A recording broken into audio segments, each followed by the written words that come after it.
ያ ሆድሽ ላይ ያለው ነገር ቦርጭ እንዳልሆነ ነግርሽስ በተለይ እንደኔ ከአንድ በላይ እርግዝና የነበራችሁ አንድ ልጅም ሆኖ ሆዳችሁ ውስጥ ያለ ጽንሱ ትልቅ ከነበረ ኪሎ ወይ ደግሞ ባክ ቱ ባክ የወለዳችሁ እናቶች ላይ ሊፈጠር የሚችል ኮንዲሽን ነው። ወልጄ የመጀመሪያዎቹ ወራቶች አካባቢ በጣም ግራ የሚያጋባኝ ነገር ነበረ። ምንድነው ሰውነቴ ወደ ኖርማል ተመልሶ ወደ ቀድሞ ክብደቴም ተመልሶ ሆዴ ውስጥ ግን የ3 ወር ወይ 4 ወር ጽንስ ያለ ነበር የሚመስለውና ግራ ነበር የሚያጋባኝ። በቃ ምንድነው ችግሩ ነበር የምለው።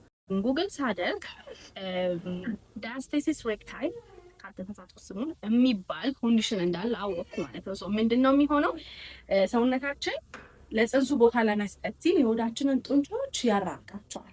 ያ ክፍተት ካልተደፈነ ምንም አይነት እንቅስቃሴ ብናደርግ ቀንሳለሁ የሚባልላቸውን እንቅስቃሴዎችም እንኳን ብናደርግ ጭራሽ ሊያባብሰው ይችላል እንጂ ኮንዲሽኑ ምንም የመቀነስ ነገር አናይም ማለት ነው። ስለዚህ ምንድነው ለዚህ ተብለው የሚሰሩ እንቅስቃሴዎችን ማድረግ አለብን። አምናሹር ምን ያህል እናት በዚህ ነገር ውስጥ እያለፈች እንዳለች ግን ሌላ ቪዲዮ ሰራለሁ እንዴት ራሳችንን ዳያግኖስ ማድረግ እንደምንችል እንቅስቃሴዎቹ ምን አይነት እንደሆኑ ማለት ነው። ለእኔ በጣም ጠቅሟችሁ የምትፈልጉ ካላችሁ ወይ ኢንቦክስ አድርጉልኝ ወይ ኮሜንት አድርጉ።